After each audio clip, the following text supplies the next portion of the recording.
Bon, les matins d'été, sous le brouillard des forêts chartreuses. Là, on se sent bien et on se sent seul au monde. Voilà. Donc c'est pas un brouillard, une purée de poids. On y voit un peu quand même à 50 mètres à l'avant. Mais c'est une atmosphère particulièrement magique. Je vous fais regarder un peu.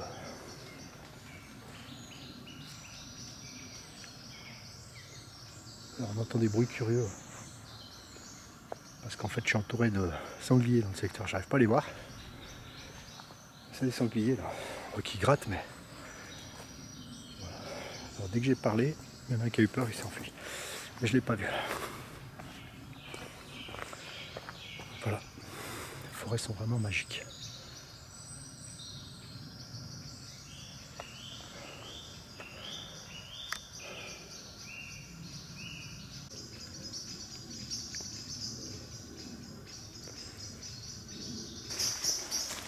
Un chemin extrêmement glissant. À pratiquer avec prudence. Après ces pluies diluviennes qu'on a eues. Extrêmement glissant. C'est rare de voir un chemin comme ça.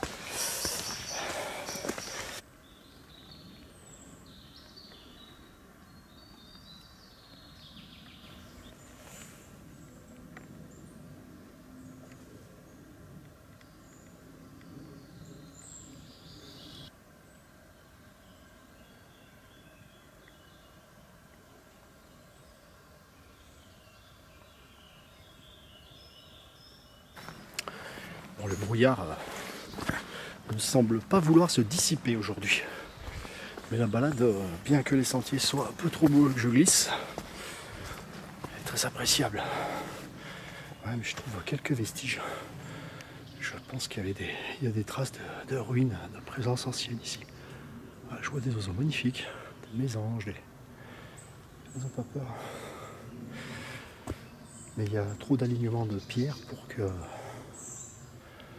ça soit pas une trace de présence quoi, humaine, ancienne. Bon, les forêts, les arbres sont immenses. Voilà, on est au niveau de la canopée des arbres du bas. Et dès qu'on regarde un peu plus sur les pentes au-dessus, les arbres sont monstrueusement hauts.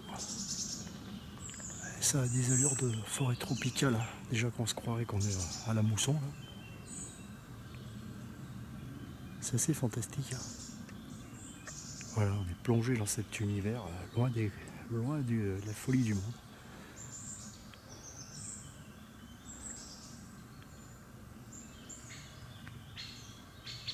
C'est plein d'oiseaux. Voilà, un muret un peu trop aligné, vous voyez. Pour que... Vous voyez toujours des coins qu'on ne connaît pas. Les sentiers, il y en a tellement. Donc ça doit être une belle découverte.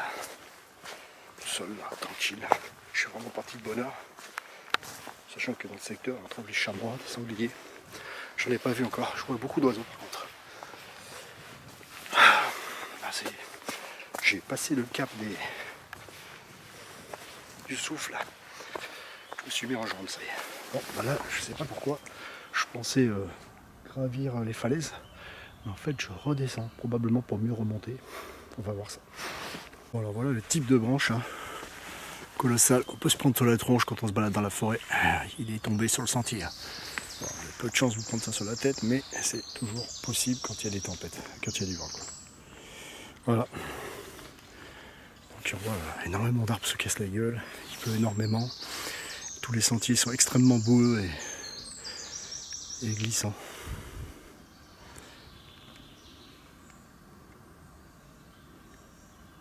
Les sentiers en pente, c'est vraiment assez fascinant comme on peut s'immerger dans une forêt. Voilà, ça me fait penser à ces cathédrales. Alors, à l'époque, le culte druidique y officiait sous les arbres. Aujourd'hui, ces cathédrales sont assez représentatives de cette nature ancestrale, des cultes ancestraux, pardon. Ouais.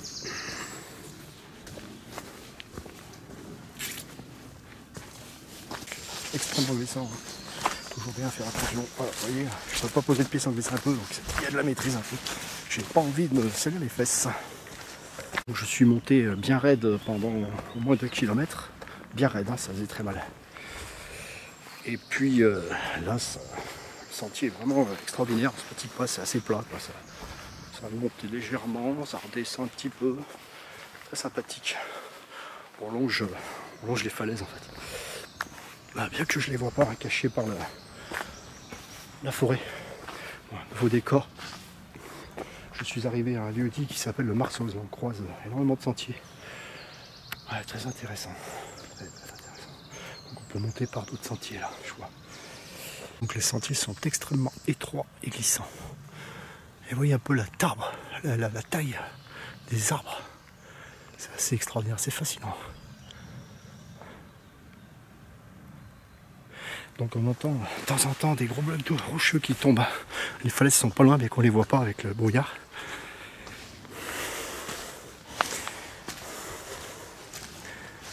Alors aujourd'hui je tente d'aller voir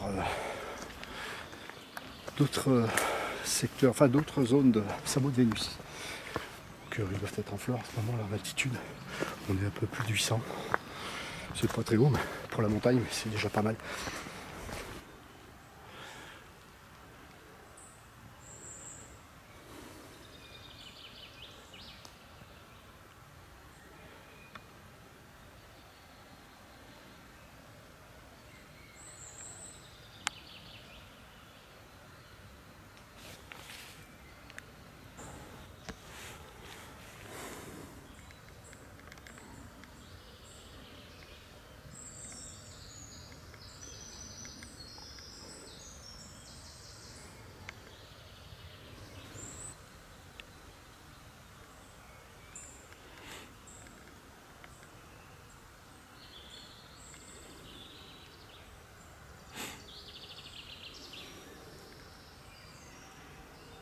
Petit lys martagon qui commence à être un peu fatigué. Il sourit encore.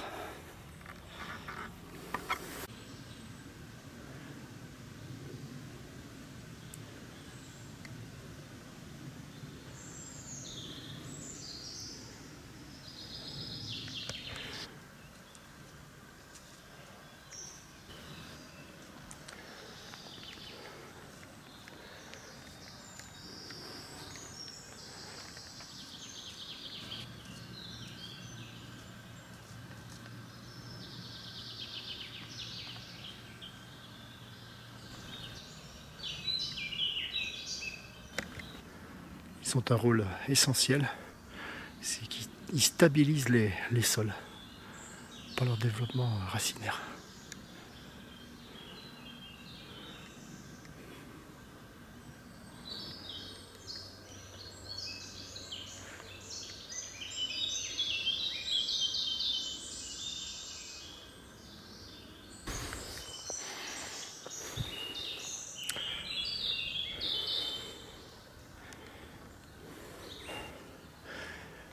Le brouillard se dissipe, le beau temps semble apparaître, on peut voir un bout de ciel bleu. Alors là je ne connais pas trop ce rosier sauvage, vous voyez il est nain, donc je suppose qu'il vient d'altitude déjà, ces graines ont des cherries là, je ne connais pas bien le nom mais voyez. Une petite floraison discrète et puis les boutons arrivent. Alors il y a un peu de retard. J'ai vu qu'il y avait encore les violas odorata qui étaient en fleurs. Je ne vous les ai pas fait voir et qui, à cette époque, voilà, c'est la montagne quoi. Donc voilà, un rosier sauvage assez méconnu quand même. Le gigantisme, ces forêts là. Véritable paradis pour les oiseaux. Voilà ce fameux chemin du Moyen-Âge, chemin de l'histoire.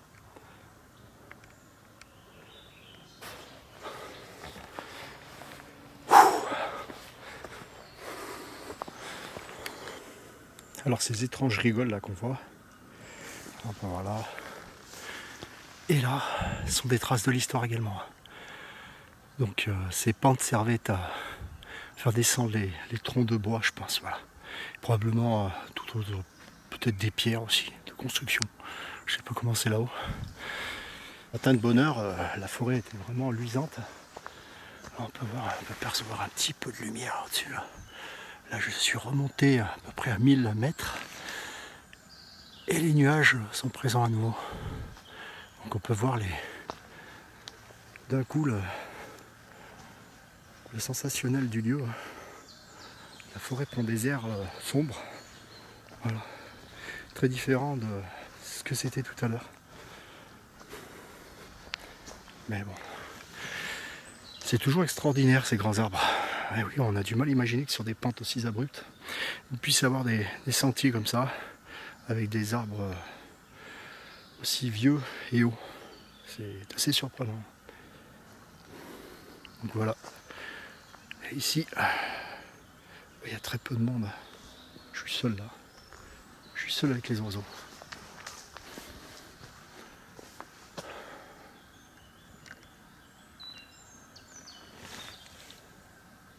Terra rubra, fameuse céphalanthère rose. Je l'admire. Elle est particulièrement belle. Donc les floraisons sont plus étalées, on les voit maintenant, alors qu'elles ont déjà défleuri plus bas. Donc en général, elle est en fleurs en même temps que les fameux sabots de Vénus. Voilà. Ce sont deux orchidées qui fleurissent à peu près dans la même période et dans les mêmes sites. On les trouve souvent en tant que compagnes. Donc voilà, ce sont des bons indicateurs pour me dire que je pourrais voir des sabots de Vénus dans le coin. Alors je vais être attentif et observer. Alors j'ai pu aussi observer ce fameux rosier à fleurs blanches que je filmais tout à l'heure, qui est plutôt assez présent dans une petite partie du sous-bois. J'essaierai de déterminer précisément quel type de rosier c'est, mais je ne connais pas trop. Je pense que c'est un rosier plutôt rare. Là, je suis quasiment sûr. Il faudra que je vérifie dans mes ouvrages. Les oiseaux ne mangent pas, n'ont pas mangé les baies de houx. Donc cet hiver, ils n'ont pas eu faim. Donc c'est un bon signe dans le sens où ce sont des graines qui peuvent devenir reproductibles. Donc ces graines tomberont sur le sol et pourront germer pour produire d'autres Ilex aquifolium. Voilà. Alors c'est sûr qu'il faut savoir que les oiseaux, généralement, les merles surtout, mangent les graines de houx en dernier recours, quand il n'y a plus rien d'autre et qu'il fait froid, très froid. Donc c'est un signe qu'il n'y a pas eu de grand froid, quoi. Mais l'arbre il trouve son compte parce que il va pouvoir se reproduire davantage. On peut voir énormément d'ailleurs avec le changement climatique, le houx se réinstalle bien ici. Il se pourrait qu'on voit beaucoup de hêtres qui ne se sont pas, eux par contre, sont très anciens mais ne se sont pas, on ne voit pas de petits sujets. Par contre on a beaucoup d'épicéas qui reviennent spontanément. Donc les forêts naturellement changent avec les conditions climatiques, les années. Donc on pourrait se trouver avec un mélange de parcelles de houx et de conifères, de Picea tout simplement. Voilà.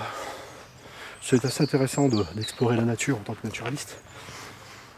Et je l'explore aussi en tant qu'alchimiste. J'essaie de pousser la merveille un peu plus loin. Il faut être plus contemplatif parfois. Sur les chemins de l'histoire. Je vais parler de la violette odorata. Viola odorata. Donc on voit bien qu'en ce moment elles sont fleurs ici. Il y a longtemps qu'elles ont défleuri plus bas. Donc on est à peu près à 1000 mètres. Superbe orchidée. Nid d'oiseaux. Dire qu'avant j'arrivais pas à les voir. Maintenant je sais où les trouver. Voilà. Superbe. Elle a la même couleur que les feuilles mortes. Elle ne fait pas de photosynthèse, hein, donc elle pousse bien à l'ombre.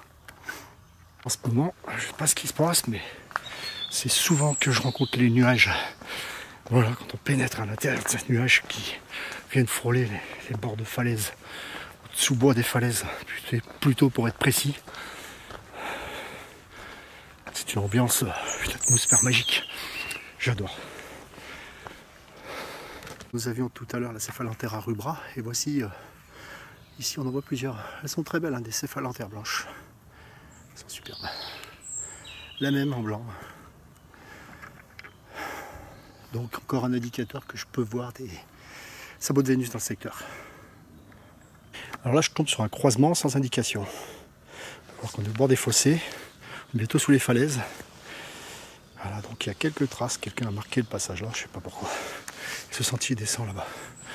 Moi je soupçonne que ce sentier parte sous les falaises. Voilà. Donc un prochain lieu à explorer.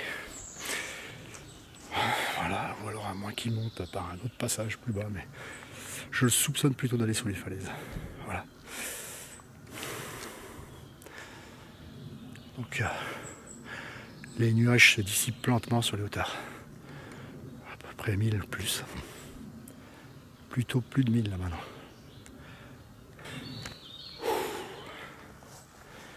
Des pentes abruptes. Je suis déjà bien haut.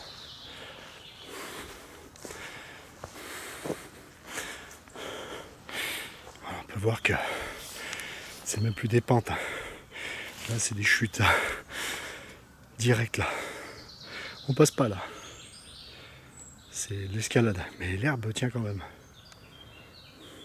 Marguerite. Ah, les floraisons en altitude au mois de juin sont fabuleuses. Bon, comment fait-on quand le chemin est comme ça et qu'on n'a rien pour... il va falloir traverser ça. Ce nid de ce méli-mélo, encore un arbre qui a cassé. J'aurais même pensé qu'un tel arbre puisse tomber comme ça d'ailleurs. Voilà, donc le sentier... Bon, on va essayer de se faufiler là-dedans, ou au-dessus, on va voir. Mais là, c'est plusieurs arbres qui sont tombés. Un gros sujet, faisons attention. Bon, quand on voit la taille de la souche, voilà. Un bel arbre, un beau être qui s'est cassé la figure. Donc là, il a fallu contourner. Hein. Pour l'instant, on ne peut pas aller dans le fracas de branche. Donc voilà, je suis passé par-dessus. Et je rejoins le petit sentier historique plus bas là. Pas d'autre choix que d'escalader. Sinon, bah, on rebrousse chemin. Bon, allez, je vais rejoindre le petit sentier plus bas. Bon, bah, le sanglier qui est passé là. Vous voyez, il y a un gros sanglier qui a contourné l'obstacle là. Et bah, c'était moi le gros sanglier. Vous voyez, on ne peut pas traverser. Fracas de branche. C'est assez rare, mais ça arrive. C'est très fréquent en ce moment en montagne.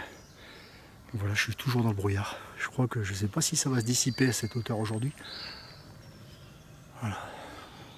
Donc je repasse par là pour la descente. C'est un peu rapide, mais c'est obstacle à contourner. Allez, je reprends les fameux sentiers de l'histoire ici. C'est parti.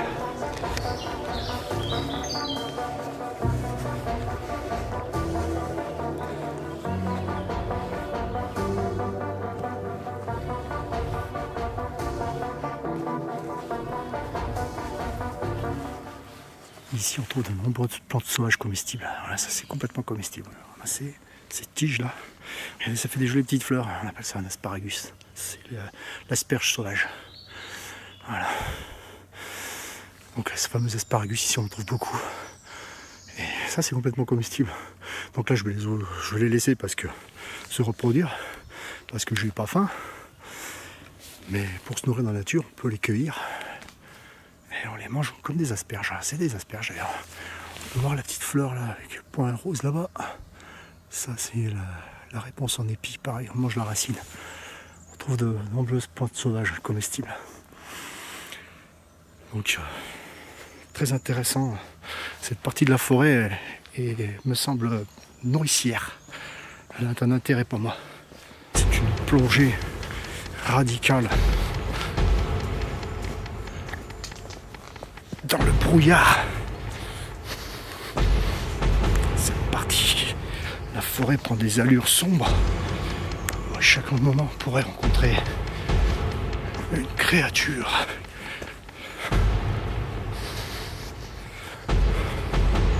C'est fantastique.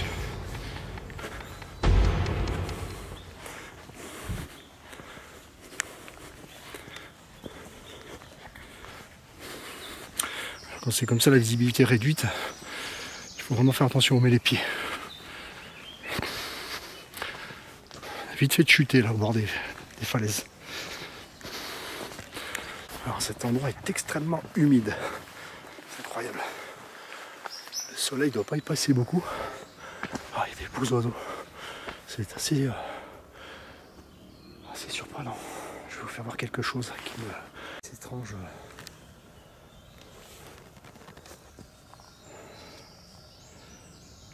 Voilà. Ce sont des toiles d'araignée en boule. Il y en a partout. C'est curieux. Dans le brouillard, on peut voir ces petites boules du coup qui récupèrent des gouttelettes d'eau. On les capte. Hein. C'est assez merveilleux.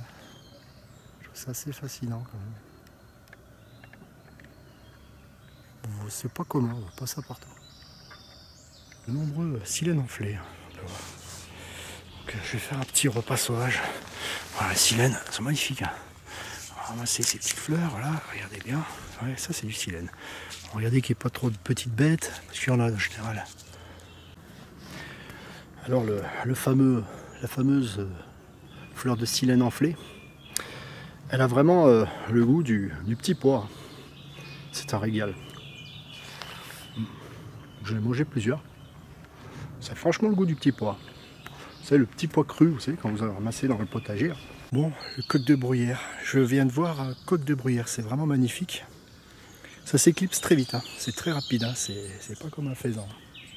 C'est super beau. J'ai pas eu le temps de filmer, j'avais coupé la caméra, c'est incroyable. Ah, c'est toujours embêtant. Bon, après moi j'ai la chance de le voir. Hein. En partant de bonne heure le matin, vous voyez, pour rencontrer ces animaux sauvages. Alors ça fait toujours plaisir, c'est toujours agréable de voir ce genre d'oiseau plutôt rare. Donc il s'est caché en bas, hein, il bouge pas. Il est caché par là. Est-ce que c'est lui? Vous voyez là, je peux pas grossir plus. Ouais, c'est lui. Oh, il m'observe. Hein. Il est là. Voilà, j'ai réussi à le prendre. Oh, c'est impressionnant. Fantastique ici. Je suis sous des rochers moussus. L'ambiance est très intéressante et peu commune. Voilà, donc ici on sent que l'humidité est constante. Alors j'ai pu apercevoir le tétralyre, le grand tétra. Dans le secteur il est présent. Je sais que les chamois aussi, on les trouve souvent beaucoup plus bas là sous les falaises. Parce que là je suis en amont des falaises. On ne peut pas voir parce que je suis au-dessus des nuages. Je dois être à plus de 1000, peut-être 1100. Les sentiers sont superbes. Et j'arrive sur les plateaux, des petites roches. Ah, vous voyez, c'est beau. On pourrait croiser ici des lynx sous ces falaises. Voilà, donc ça me permet aussi d'observer des itinéraires probables pour de futures expéditions de recherche. Donc on peut voir hein, qu'il y a bien un sentier qui passe le long des falaises là-dessous. Voilà. Donc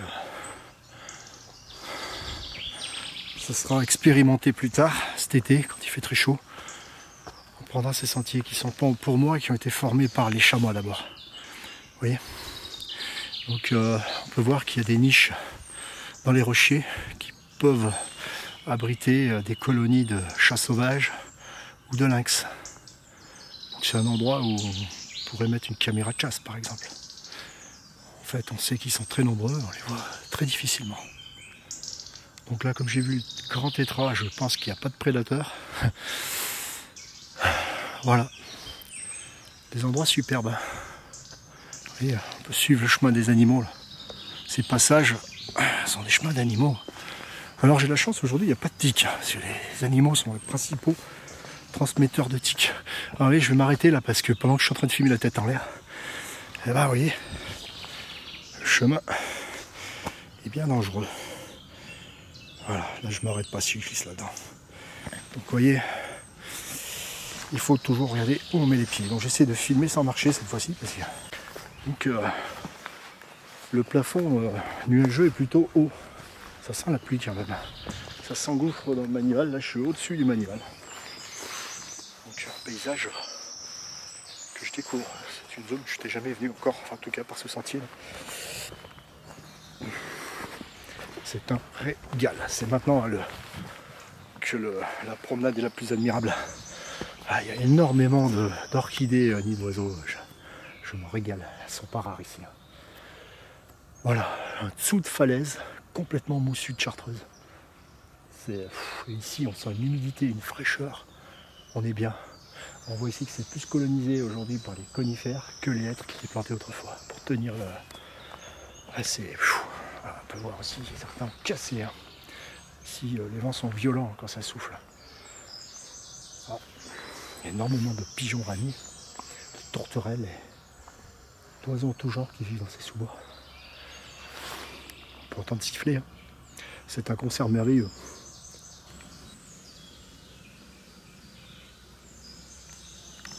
Pour moi, ce site est un site parfait pour y abriter les lynx. Alors il faut toujours faire attention parce que vous faites fuir des animaux qui sont présents et ils peuvent vous faire tomber des cailloux sur la tête. Donc il faut être exceptionnellement attentif. Tous les bruits, les toc-toc, les bruits, les pierres qui tombent. Ah, un oiseau qui me répond. Il y en a parfois qui ont envie de communiquer.